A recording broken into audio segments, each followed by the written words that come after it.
I love painting yellow and blue together, and we are going to paint a quick, fun, loose style bouquet, daffodils and periwinkle in a jug. Let's go. So here I am ready to start. I've got some hot press paper, I've got gouache, I've got the daffodils in a little jug, and I've got my watercolors and clean water to hand. I always like to start with a couple of rough sketches so I know where I'm going. I'm going to be painting with a lot of yellow, and I'm going to do this V-shaped, this inverted V-shaped structure. And in the empty spaces, I'm going to fill in with the vinca minor, the periwinkle, and maybe a grape hyacinth. Because graphite shows up through the yellow, I'm going to use a couple of coloured pencils for my drawing today. I'm also going to make life easy on myself and use a paper template for the jug. I want this to be a very fresh, spontaneous painting, so I'm not going to do too much drawing, but hopefully you can see where I've marked in 5 daffodils, and I'm going to work on this V composition with the thing that's closest to me, which is going to be the trumpets of these gorgeous daffodils. And I'm going to use my number 43, which is like a cadmium yellow or a marigold yellow. And I just go round and paint in the trumpets. While the trumpet's drying, I'm going to snake through a little bit of this vinca minor in around the handle and over on the other side.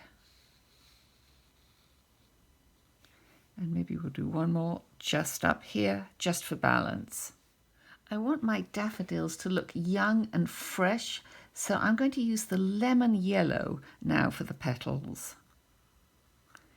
And I'm just going to loosely paint them in. Each one has 6 petals, but if you're looking at it from the side, you may not see all of them. But I go over my crayon line. I don't worry about staying in the line because, as I say, I want a nice loose image. If the petals and the trumpet look too similar, I can always just touch in a little bit more colour into the trumpet. So still with this very dilute, lovely pale yellow, number 40, I'm going to paint this front one in. And if the trumpet bleeds a little bit, that's fine.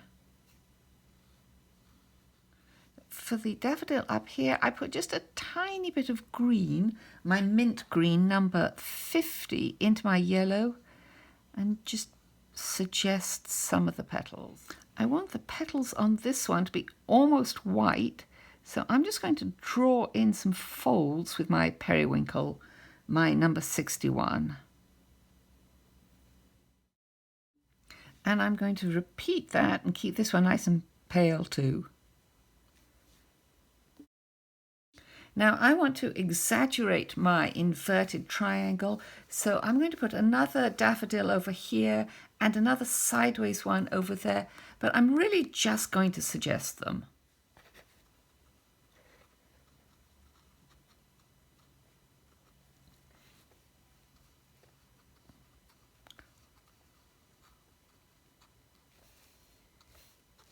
So that gives me a better shape. You can see that my daffodil is shining and it's very, very wet. So I'm going to do the vinca minor next. I love this plant because it trails so nicely and the leaves are this beautiful dark green in contrast to the daffodil. And I also love the purple with the yellow. And I try to have a progression of larger leaves at the base to smaller leaves at the tip of the vine. So now that my yellow is almost dry, I can go back in and put a little sneak of trumpet on the side. But because it's the side, you can only see just a small amount. And I don't worry about defining it too exactly. To fill this out, I'm going to put another daffodil in here. So I pick up some orange, 33, with a little bit of vermilion, 31. Just going to draw in that trumpet once more. I'm going to let that dry, and then I'll put in the rest of the petals. Meanwhile, back to this one, just to boost the trumpet a little bit. I'm going to make my vase a nice sort of celadon green by mixing my mint, number 50, with my periwinkle, 61, and I paint around the daffodil And if a little bit of colour bleeds in, that's fine. Because we're going to be working with gouache too, we can layer a pattern on top of this jug. While my jug is drying, I'm going to paint in a couple of grape hyacinth just in the space up here. So I start with two very, very pale stems. Get a little bit more water. And just knock in, just paint in those stems. Make sure they can go right into the jug. And we're going to paint the grape hyacinths just as we did last week. We start at the top with a little fleck, nice and small, and we get bigger as we go down. Just a little brush, press down,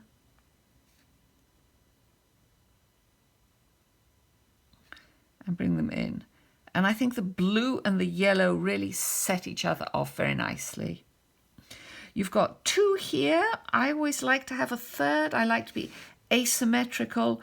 So we'll put one in maybe just over here, just the glimpse of one.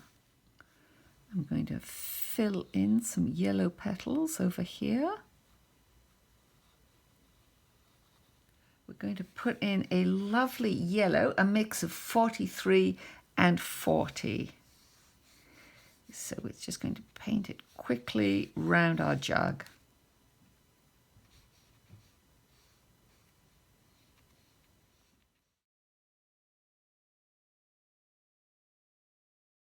Even though I'm going to put a pattern on the jug, I still feel like I've got a huge expanse of blue that I want to break up. So I'm going to bring my periwinkle over onto the jug.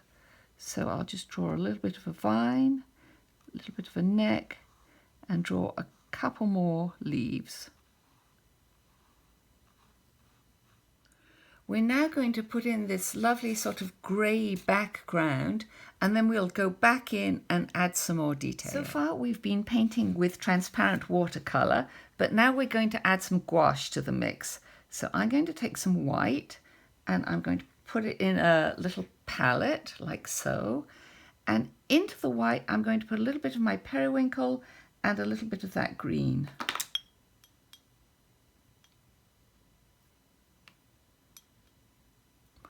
So I get a mix that looks a bit like this, but I want to dull it down. I want to make it a little grayer, so I take a tiny bit more of my periwinkle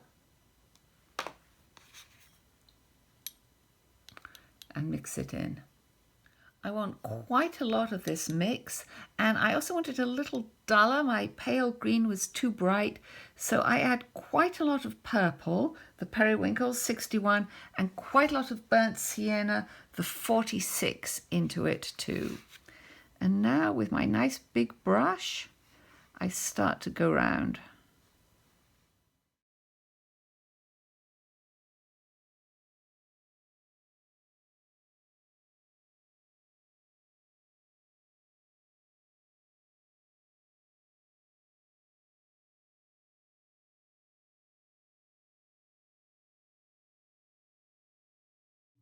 So the gouache enables us to play with dark on light and light on dark. So we're going to put a pattern on the jug, not because we have to, but because we can.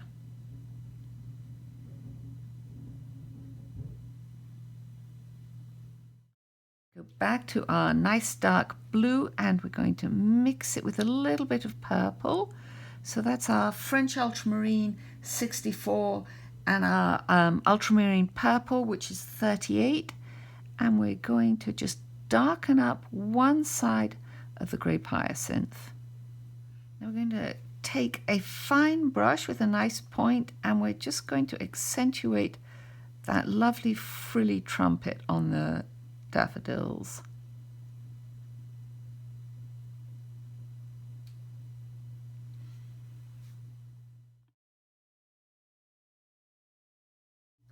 I'm going to make some of my greens just a little bit stronger down here. So I'm using the dark green gouache, which I make by mixing the French ultramarine with the green. But you can also do this with watercolor, by mixing, say, a sap green with indigo, for example. It just gives it a little bit more punch. We're now almost finished. We're just going to add a ton of white everywhere. So you mix up your white. We're going to put some white on the jug because we can, because it's gouache. And you want your white this consistency of thick cream. And I just blob it on. It'll take a little while to dry, but that's okay.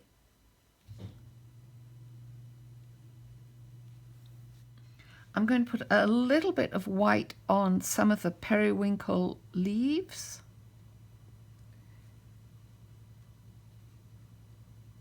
This is particularly helpful if you didn't leave any white to start with. A little bit of white in the center of the periwinkle. A little bit of white on some of the grape hyacinth. And finally, as a finishing touch, I like to trail a little bit more of the vinca on the grey background. So I draw in that stem, give it a little bit of a neck, and I just draw in a couple more leaves, maybe a flower or two. And this just fills out the image very nicely.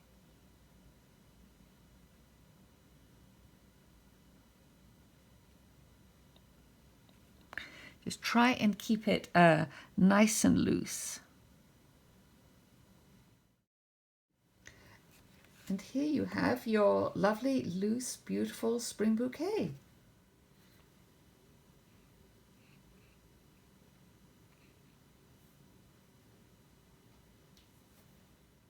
Of course, if you want to make it just a little bit more defined, you can go back in at the very end with your colored pencil and just crisp up some of those petals, but that's purely optional.